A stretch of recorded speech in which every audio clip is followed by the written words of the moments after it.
Ms. Dexter, as outlined in CMD 18H 2.25. Ms. Dexter, the floor is yours. Thank you.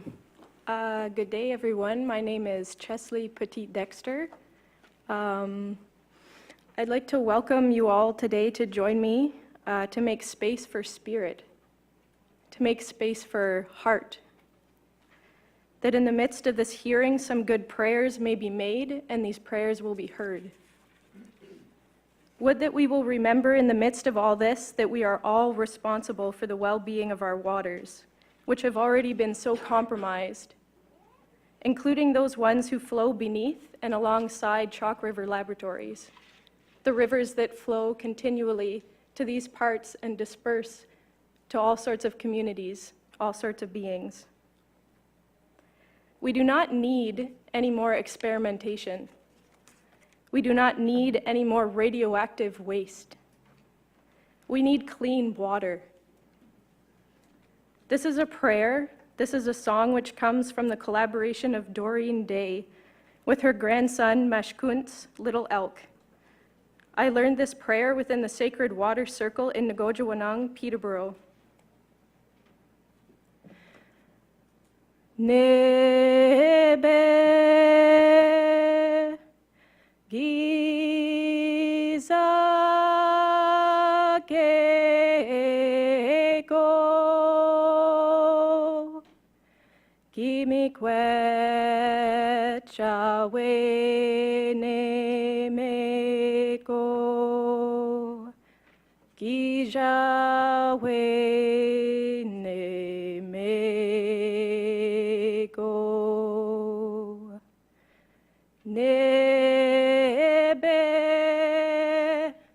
Giza Gego Gimi Kwecha Wene Meko Gija Wene Meko Nebe Giza Gego Gimi Kwecha Wene Meko Gija Wene Meko Nebe Giza Gego Gimi Kwecha Wene Meko Gija Wene Meko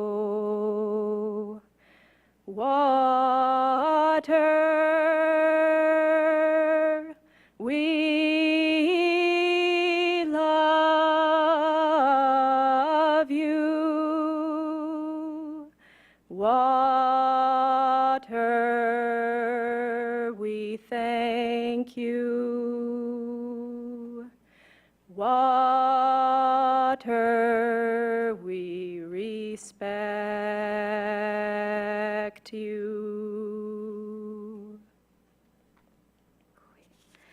I implore you, the members of this commission, and all people in this room, to pay proper respect to the traditional peoples of these lands and waters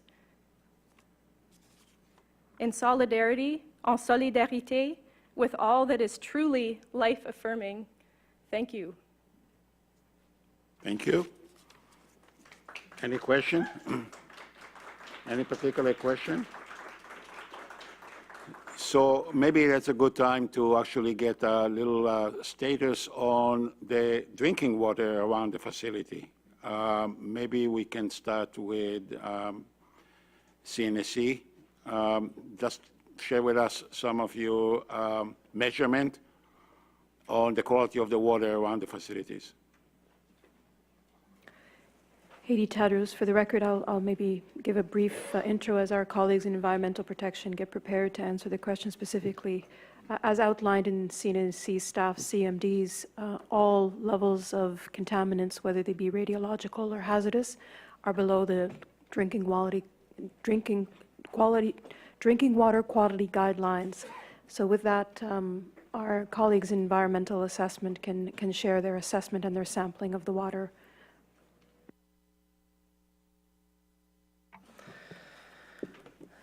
I'm Kaisa Sove. I'm the Director of the Health Science and Environmental Compliance Division. I'm going to start with our Independent Environmental Monitoring Program. And in our Independent Environmental Monitoring Program, which we've completed at the Chalk River sites in 2012, 2013, and 2015, where we've done surface water monitoring in publicly accessible areas near the Chalk River site, we do compare our results to the drinking water guidelines. And our results are all below, I think the highest result was about 15 becquerels per liter, and the drinking water guideline is 7,000 becquerels per liter. Keeping in mind that these water sampled aren't expected to be drank. We're not a lab that accredits drinking water results. We also, in the environmental assessment report that we provided to the Commission, included some regional monitoring results. So these are drinking water results from drinking water plants near the Chalk River facility, and I can get those exact numbers from our environmental assessment report. So we're looking, by looking at these numbers, it's another layer of compliance where this informs our compliance monitoring program. So as we were discussing earlier, we do have inspections. We do have other ways as well of confirming that the environmental protection programs at the Chalk River facility are functioning as expected and that the protection of people and the environment continues to occur. CNL, you want to add anything to that? So David Cox, for the record. So CNL takes very seriously our responsibility for protecting all elements of the environment. The Ottawa River is very special to the people who work and live around the Chalk River Laboratories, including our numerous employees and their families. So we do take it very seriously. We have an extensive environmental monitoring program. The health of the river is well documented in our annual submissions from our monitoring reports. And I'll note that proposed activities in the proposed license period would further improve and lessen the impact the small impact that we have on the river and the surrounding environment. Thank you. Dr. Dempter.